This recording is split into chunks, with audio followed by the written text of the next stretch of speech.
দেখুন, আমি খুব অ্যাক্সেসেবল। আমার দুটো ফোনে 24,000 নাম্বার আছে, আমি এক্ষুনি দেখিয়ে দিতে পারি। ছিলাম মুড়ি, কি বলে, তারপরে পেঁয়াজ, কাঁচা লঙ্কা তেল দিয়ে মেখে অনেকের সঙ্গে খেয়েছি। I am an available person. ছিল দু একজন ছিলেন, কেন মিথ্যে কথা বলবো। অনেক কথাই বললেন, কিন্তু কিছুই স্পষ্ট করলেন না। জল্পনা উস্কে দিয়ে মঙ্গলবার বিধান ভবনে এলেন ঋতব্রত বন্দ্যোপাধ্যায়, কিন্তু বললেন ব্যক্তিগত কারণ। তার সঙ্গে অনেক বিধায়কের কথা হয়েছে জানালেন, কিন্তু কথার বিষয়বস্তু এড়িয়ে গেলেন। অনেক বিধায়কই এসেছিলেন এমএলএ হোস্টেলে, কিন্তু সেই সংখ্যাটা কত জানালেন না। এ কি ঝড়ের আগে পূর্বাভাস? দলের একের পর এক নেতা বিদ্রোহী হয়ে উঠেছেন, অভিষেক বন্দ্যোপাধ্যায়ের বিরুদ্ধে সরব হয়েছেন। এবার কি তাদের নিয়েই পৃথক গোষ্ঠী তৈরি হবে? ঋতব্রত সমস্ত সম্ভাবনাই উস্কে দিলেন, কিন্তু সরাসরি কিছুই বললেন না। বললেন বুধবার মুখ্যমন্ত্রীর প্রশাসনিক বৈঠকে হাওড়ার বেশিরভাগ তৃণমূল বিধায়কই উপস্থিত থাকবেন। তৃণমূল কংগ্রেসের সংখ্যাগরিষ্ঠ হাওড়া গ্রামীণের বিধায়ক নবান্নে মুখ্যমন্ত্রী শুভেন্দু অধিকারীর প্রশাসনিক মিটিংয়ে যোগ দেবে। কালকে কি বিধানসভা আসবে? তার আসার সম্ভাবনা আছে? নবান্ন যাওয়ার আগে আসতে পারি বা পরেও আসতে পারি। খালি হাতে এটা তো কালকের আগে বলতে পারছি না, কালকে বলতে পারবো। প্রশাসনিক মিটিং হোক।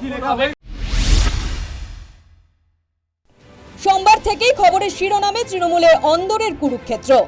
ঋতব্রত বন্দ্যোপাধ্যায় এবং সন্দীপন সাহাকে বহিষ্কার করেই যে তৃণমূলের কোন্দল থামানো যাবে না, তার আভাস মিলেছিল আগেই। মঙ্গলবার তা আরও উস্কে দেন রাজ্যের মন্ত্রী ও মানিকতলার বিধায়ক তাপস রায়। সমাজ মাধ্যমে তাপস রায় লেখেন, তৃণমূল কংগ্রেস ভেঙে চুরমার। মহারাষ্ট্রের মতো অবস্থা হলো তৃণমূলের। বিধানসভার স্পিকারের কাছে প্রায় 50 জন তৃণমূল বিধায়ক নিয়ে পৌঁছে গিয়েছেন ঋতব্রত। খেলা হবে। তৃণমূলের শোচনীয় অবস্থা। তৃণমূলে দুটো ভাগে ভাগ হয়ে গেছে। মমতাকেও ডিনাই, অভিষেককে তো বটে।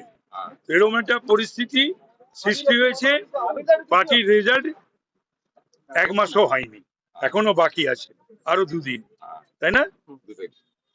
তো সুতরাং এটা অনিবার্য ছিল, এটা হওয়ারই ছিল এবং এটা হবে, এটা ঘটবে। জল্পনা শুরু হয় তাপস রায়ের ফেসবুক পোস্ট নিয়ে। সোমবার একটি হোটেলে তৃণমূলের বিদ্রোহী 50 জন বিধায়ক বৈঠক করেছেন বলেও খবর শোনা যায়। এই 50 জন বিধায়ক সই করে বিরোধী দলনেতা মনোনীত করেছে বলেও জল্পনা শুরু হয়। এর আগে শোভনদেব চট্টোপাধ্যায়কে বিরোধী দলনেতা নির্বাচিত করে তৃণমূল বিধায়কদের একটি চিঠি স্পিকারের কাছে জমা পড়েছিল। তাৎপর্যপূর্ণভাবে তাপস রায় বলেন, বেশিরভাগ বিধায়ক যা বলবেন তা বিবেচনা করতে হবে, অর্থাৎ ইঙ্গিত স্পষ্ট। এই 50 জন বিধায়ক যাকে বিরোধী দলনেতা হিসেবে মনোনীত করবেন, তিনি বিরোধী দলনেতা হবেন। দল, সেই পরিষদীয় দলের যারা সদস্য অর্থাৎ এমএলএ, সেই এমএলএরা বেশিরভাগই যদি সই করে তাদের নেতা নির্বাচিত করে, যদিও আজকে আমাদের স্পিকার স্যার নেই, স্পিকার আসবেন, তিনি সিদ্ধান্ত নেবেন, কিন্তু বেশিরভাগ যদি চায় সেখানে বিবেচনা করতে হবে।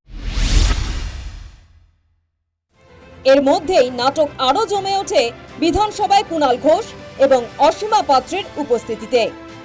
হাতে চিঠি নিয়ে তারা স্পিকারের সঙ্গে দেখা করতে যান। কি চিঠি নিয়ে এসেছেন কুণালরা, তাই নিয়ে জল্পনা বাড়ে। কিছুক্ষণের মধ্যেই বেরিয়ে এসে কুণাল ঘোষ জানান, চিঠি নিতে রাজি হননি স্পিকারের সচিব। তারা চিঠি টেবিলে রেখে এসেছেন। বিধানসভায় আমাদের দলের তরফে, সর্বভারতীয় তৃণমূল কংগ্রেসের তরফে দলের নির্দেশে 2 বিধায়ক অসীমা পাত্র এবং কুণাল কুমার ঘোষ আমরা চিঠি দিতে এসেছিলাম মাননীয় অধ্যক্ষকে। অধ্যক্ষ নেই, আমরা গেলাম অধ্যক্ষর সচিবালয়ে, তাঁর সচিবের কাছে। কোনো চিঠি, বিরোধীদের কোনো চিঠি রিসিভ করা যাবে না।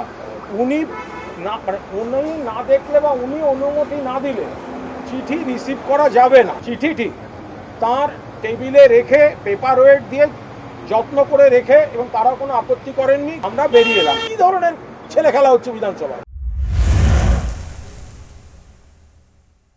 মঙ্গলবারও অভিষেক বন্দ্যোপাধ্যায় কুণাল ঘোষদের নাম না করে কটাক্ষ করেন ঋতব্রত। সবসময় সবাইকে খুশি করে চলা যায় না। তা আবার বললাম, আমি গদ্দার বেঈমান যাই হতে পারি, চোট চোট চোট চোট শুনতে হচ্ছে না, প্রিজন ভ্যানও বাজাতে হচ্ছে, মানে প্রিজন ভ্যানের ভেতর থেকে চোট চোট চোট চোট শুনতে হচ্ছে। রাজনৈতিক বিশ্লেষকদের মতে প্রাক্তন হওয়ার 1 মাসের মধ্যে শাসক দলের এই পরিণতি রাজ্যের ইতিহাসে অভূতপূর্ব। মহারাষ্ট্রে শিবসেনা এবং এনসিপি দুটুকরো হয়ে গিয়েছিল ক্ষমতায় থাকতে থাকতেই। প্রাসঙ্গিক হয়ে যান উদ্ধব ঠাকরে ও শরদ পাওয়ারের মতো রাজনৈতিক ব্যক্তিত্ব। এবার কি সেই পথেই টুকরো হওয়ার পথে মমতা বন্দ্যোপাধ্যায়ের তৃণমূল কংগ্রেস? News time.